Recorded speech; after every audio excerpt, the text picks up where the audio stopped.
চাকরি স্থায়ী করার দাবিতে অগ্রণী ব্যাংকের এমডিকে অবরুদ্ধ করে রেখেছে ব্যাংকটির ৭০০ মাঠকর্মী। ভুক্তভোগীদের অভিযোগ, এক যুগেরও বেশি সময় নিয়োগ দেয়া হলেও তাদের স্থায়ী করা হয়নি। মানবিক দিক বিবেচনায় নিয়ে তাদের স্থায়ী করার পক্ষে ব্যাংক প্রশাসনও।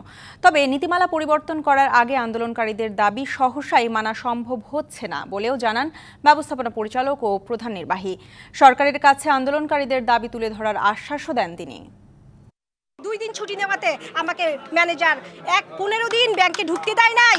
আমার 4 দিনের সন্তান ঠিকমতো বুকে দুধ দিতে পারি নাই। লজ্জার ব্যাপার। অমানবিক আচরণের এমন বর্ণনা বেসরকারি খাতের কোনো প্রতিষ্ঠানের নয়, বরং সরকারের মালিকানাধীন অগ্রণী ব্যাংকেরই কর্মী তারা। চাকরি স্থায়ী করার দাবিতে আন্দোলনরতরা তুলে ধরেন সীমাহীন বৈষম্যের কথা। 17,000 টাকা বেতন পাই, এই বাজারে আমার সংসার কি করে চলে? আমি যেদিন বেবি হবে সেদিন আমি বলছি যে স্যার আমি কি ছুটি পাবো, বলছে না তোমাদের কোনো ছুটি নেই। তারপরে আমি 2 সপ্তাহ মতো ছুটি নিয়ে তারপর আমি আসছি, কিন্তু স্যার 2 সপ্তাহে আমাকে কোনো বেতন দেওয়া হয়নি। যোগদানের সময় আমাকে বলা হয়েছিল 6 মাসের ভিতরে আপনাদের চাকরি স্থায়ী করা হবে। 4 সালে নিয়োগ পেয়েছি, এখন পর্যন্ত আমাদের চাকরি স্থায়ীকরণের কোনো ব্যবস্থা করা হয় নাই।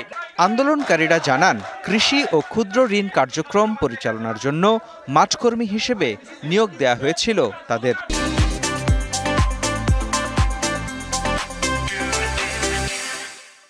সে সময় পর্যায়ক্রমে স্থায়ী করার কথা থাকলেও তা না করে উল্টো আইন করে তাদের স্থায়ী হওয়ার পথ বন্ধ করে সরকার। আমাদের বয়স অলরেডি 30 পার হয়ে শেষ হয়ে গেছে, এবার আমরা যাব কোথায়? একটাই দাবি, আমরা এখান থেকে চাকরি নিয়ে ফিরবো। যদি আমাদের চাকরি স্থায়ীকরণ না হয় তাহলে আমরা এখানে লাশ হয়ে যাব সবাই।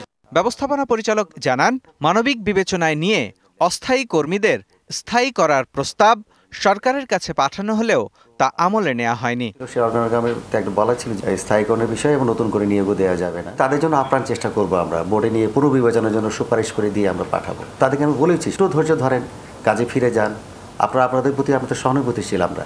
অগ্রণী ব্যাংকের 20,000 স্থায়ী পদের বিপরীতে জনবল আছে 9,922 জন।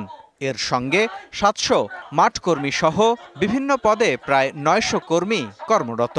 জনবল সংকটে ব্যাংকের কার্যক্রম পরিচালনায় ব্যাঘাত ঘটে বলেও জানান ব্যবস্থাপনা পরিচালক। মুস্তফা মাহবুব, ডিবিসি নিউজ, ঢাকা।